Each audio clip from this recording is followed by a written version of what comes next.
Cartesian coordinate system for making the drawings. And in Cartesian coordinate system, we have x, y, and z axis. Here we have this x-axis represented with the red line, the y-axis represented with the green line, and we also have a z-axis which we cannot see because we're in the 2D plane.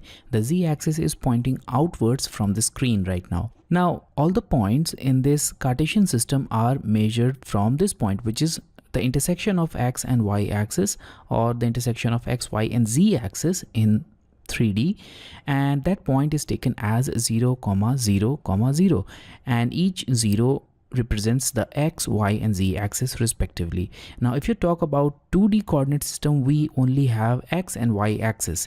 So the first coordinate point will be the x-axis and the second coordinate point will be y-axis as shown here. Now if you could see the grids in this drawing area, you'll notice that I have divided this complete block into 10 grids in horizontal direction. So we have these 10 grids in the horizontal and 10 in vertical direction, and the size of each block of this grid is 1 by 1 unit. So the length and width of this block is 1 unit in each direction, and the size of this big block is 10 units in length and 10 units in width or height. Now in order to find the coordinate of any point with respect to the origin, all we have to do is find out its x and y values. So let's say that we want to find out the coordinates of this point. So all we need to do is count the number of x blocks and then number of y blocks. So in this case we have number of x blocks as 10. So after 10 blocks we can make a line that will intersect this point.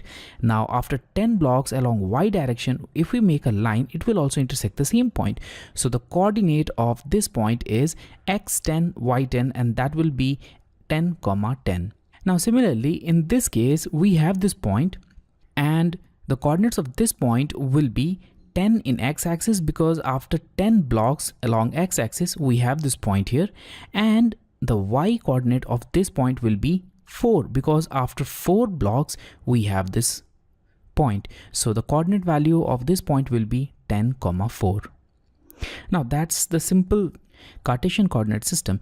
Now if you want to use the polar coordinate system, then you can do that as well, and I've made a geometry here. Now this line starts from the origin and the length of this line is 10 units.